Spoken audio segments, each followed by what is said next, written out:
Well, good morning. It's a real pleasure to be here and to have the chance to talk about something so exciting with the potential to transform everything and also so strategically important. So if we could start the video, please.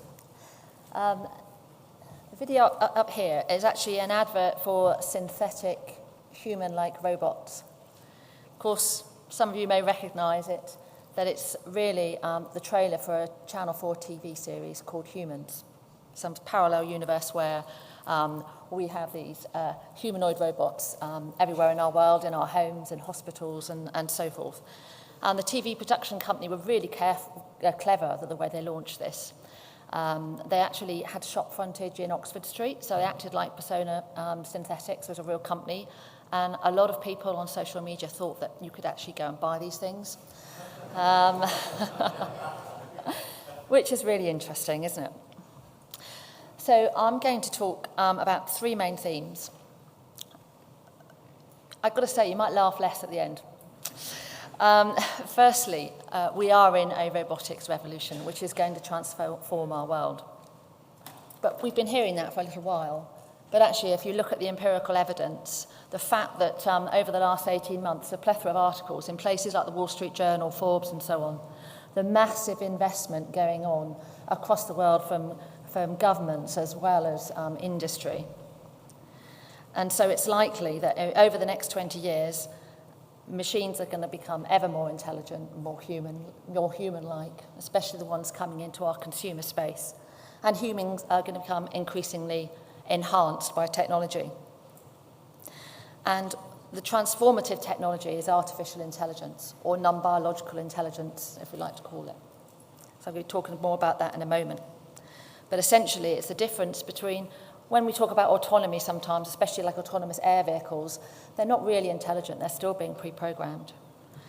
But for robots to actually move out of manufacturing and niche areas into the consumer space and into our homes and hospitals and so forth, onto our battlefields, they need to be able to perform complex tasks in unconstrained environments.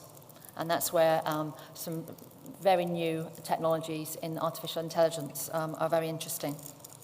Second theme, who are the main players going to be?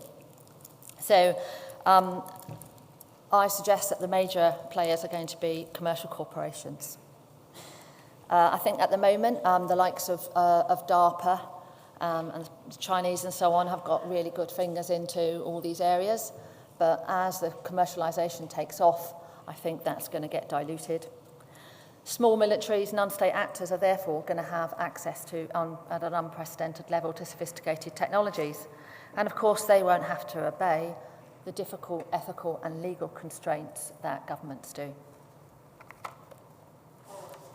So, due to the upcoming revolution in artificial intelligence, I suggest that in the 20-year timescale, there's the distinct possibility that we will have the option to deploy highly intelligent autonomous robots for a breadth of dull, dirty, or dangerous missions.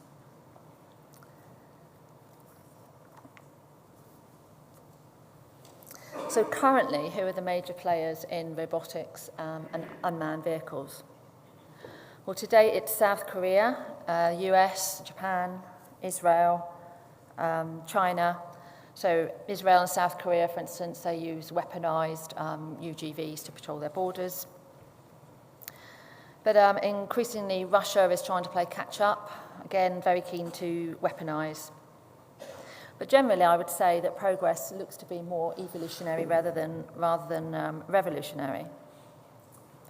If we could play the video, please. So this is the X-47B, which is a US autonomous UAV, which in 2013 made aviation history by autonomous takeoff and landing on the back of a carrier. China and the UK have very similar capabilities. Personally, I think, yes, it is impressive, but it's still all based on pre-programming.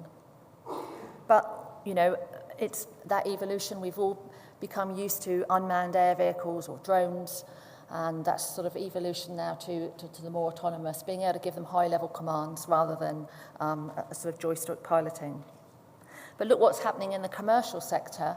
especially when you get looked down at the sort of tactical UAVs. You've got people like Amazon and Google now. So Amazon, 86% of the packages they deliver weigh under 2 kilograms. So they're developing fleets of UAVs to deliver their packages, sort of controllable by an app on your mobile phone. Interestingly, they're meeting some of the same barriers that us defence industry have met, which is not being able to fly them over urban areas and not be able to fly them in wind. So there's still quite a long way to go there. So what about on the ground? Well, the ground domain is intrinsically trickier. And despite decades of research, progress does seem to have been slower. I mean, the land environment, it is cluttered. You've got to do obstacle avoidance. You've got to understand that the environment that you're operating in. There's also, of course, the opportunity to get interfered with. But there has been progress. In 2004, the DARPA Grand Challenge was to produce an autonomous or self-driving car. 11 years later, the likes of Google and Nissan now have self-driving cars. The UK's got a strategy to allow self-driving cars, so they're legal in 8 states. But even so, the hype is that they're here, but they're not. Google have just put back when they're going to become commercialised from 2017 to 2020. But it is progress, but I'd maintain evolutionary progress. If we look at the video, please. So this is looking at a much harder scenario on the ground. So cars in traffic are relatively an easy problem because you've got clear rules and it's much more a well-constrained problem. But what about when you actually want to navigate rough terrain and you actually want to do tasks? So this is the robotics challenge that took place in June this year. And this was the winning entry by South Korea. And the whole theme is very much disaster and emergency response. And so the robot had to get out, drive itself there, get out the car, open the door, connect a hose under a valve. And it does pretty well. And the great thing was, I think, about half the teams actually completed all the 8 tasks. But also I think it's quite telling that the DARPA project manager said that one of the most exciting things for him about the whole challenge was that one of the robots, when it fell over, it could stand itself back up. That's progress.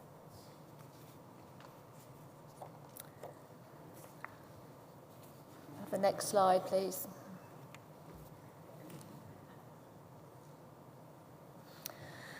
Okay, so another area where we've hoped to see progress over a number of years is the ability to have some sort of autonomous UGV that could accompany, say, a foot patrol or could do logistics resupply.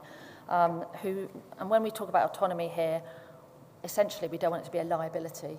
So it needs to not have specialist operators, not fall over, not get stuck. And so DARPA, again, have put a lot of money into Boston Dynamics, who've developed a range of platforms. If we could play this video, please. So this one is Spot the dog. And as you'll see, it's navigating itself around. And it's actually quite impressive compared to where things were a few years ago. If you're a dog lover, look away at a moment. So that's not bad going. And these platforms have actually been used by the Marines in exercises, but they're still really, really noisy. They still fall over, so they're just being used for sort of resupply in a limited capacity, not for tactical missions. But these platforms have been made available to a whole raft of universities for their research and development. And this is all part of the US strategy of reviewing how, in the face of their 20% reduction in manpower, how can they use intelligent machines to augment their and maintain their capabilities. So as these type of autonomous ground vehicles mature, we would expect to see them be used in a range of missions, such as battlefield, casualty extraction, medical and weapons resupply. But the big barrier, to my mind, going forward is the fact that you can't pre-program these things to do lots of stuff. So even like with the battlefield casualty extraction robots, once the body is on the stretcher, yes, they can monitor vital signs and administer drugs. But the actual lifting of the casualty onto the stretcher, for instance, is something which they're not able to do. And that's why this is where, to my mind, things are really getting exciting, which is why things are actually going to get revolutionary instead of this, I think, evolutionary development. And that's, again, because when you think about what's happened with robots, they've started off in manufacturing, very, very well-constrained, controlled environment, doing repetitive tasks. They've done pretty well in the air, again, because you can program them to follow these high-level commands. But if they want to come into our world, they want to come along to us as consumers, with consumers on the battlefield, then they've got to be able to do these complex tasks in unconstrained environments. And that's where there's a transformative technology called deep learning comes in. Now, whether it really will deliver, whether it's going to be one of those hype technologies, I can't say. All I know from looking at the evidence is it looks really, really promising. So what it will do is it will enable machines, robots, computers, call them what you will, to learn in a similar way to humans, i.e. based on trial and error, so that machines will actually understand what they're seeing and they'll actually understand what they're hearing. And that would be true artificial intelligence. So what is deep learning? It's essentially a neural network, and I'm sure everybody's familiar with the concept of neural networks. Inspired by the human brain, been around for decades. But also, what's changed? Well, the thing with deep learning is that unlike traditional neural networks, where the more data you give them, you get a diminishing return, with deep learning, the more data you give, the better they get at what they're doing, the better they learn. And then, of course, we've got this plethora of big data now, haven't we? We've got these massive amounts of data. And guess what? Thanks to Moore's law, we've got more CPU. And even better than that, we've got quantum computing coming along. So what could happen here is amazing. This only came out into the public forum, I suppose, less than a year ago. That's about right, I think, at a conference. It was a small company called DeepMind. They had this deep learning algorithm. They went to this, and essentially, they put it in front of an Atari video game. It hadn't been taught how to play on this game. For the first sort of half an hour, it played like a 3-year-old, rubbish. The next 200, it slowly got better. And then after about 500 games, it was pulling moves that even the game's designer didn't realise would be possible and would win games. So it's a really powerful technology, but caveat that with the fact that, we hear about these things quite frequently. But this is where Google's going. So Google did something called the Brain Project to investigate deep learning once they saw the results of this. So they built a virtual brain with about a billion connections between virtual neurons. They ran it on 1,016 CPU computers. They exposed it to 10 million YouTube videos, and the computer learnt, and this is what the algorithm was supposed to do, how to recognize cats and humans. So at the moment, if you used Google search on images and you search cat, it would find images of cats if they were tagged as cat. Or if you had some other sort of machine learning, it would identify a cat because of the ratios of its proportions or because it's got whiskers or whatever. Whereas this algorithm allows the computer to learn in the way that a human would. And that validated it for Google that they should invest in deep learning. So if we just put the video on now, please. So obviously this isn't exclusive to Google, though Google did then buy DeepMind, the London-based firm. So this is from Berkeley, University of California. So what I was talking about robots being able to have manual dexterity, it's actually learning how to piece together a little model airplane, how to put Lego together. It's not been pre-programmed to do that, and it's making adjustments on the fly. So that's, really... Still, you can see how slow it is. It's been speeded up. It's not going to happen tomorrow, but in the 20-year time scale, this offers real promise.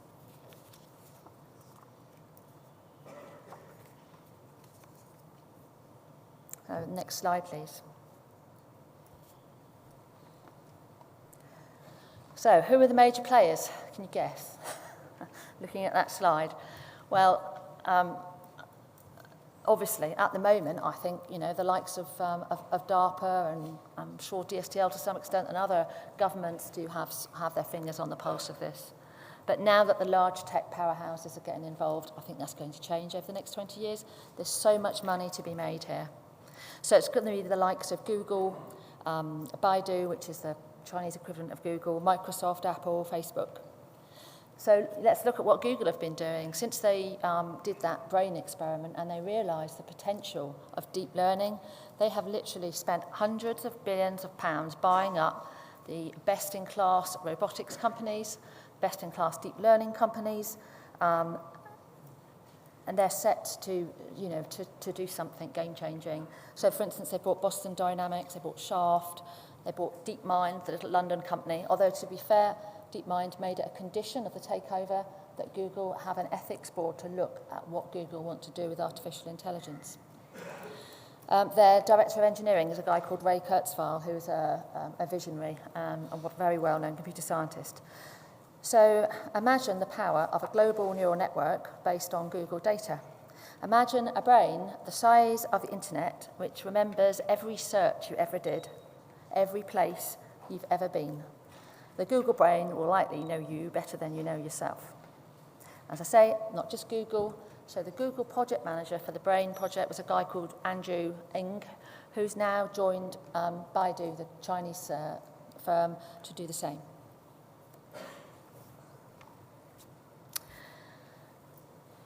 So finally then, next slide please.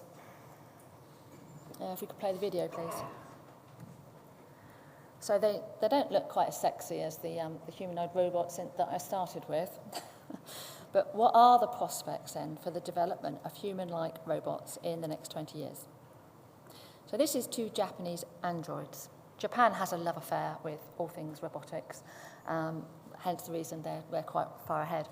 In February of this year, the world's first robotic hotel opened. So it's on a theme park, but you go to the hotel and they have got androids like this who act as receptionists and porters for your luggage. But again, they're pretty dumb in terms of artificial intelligence because they're pre-programmed.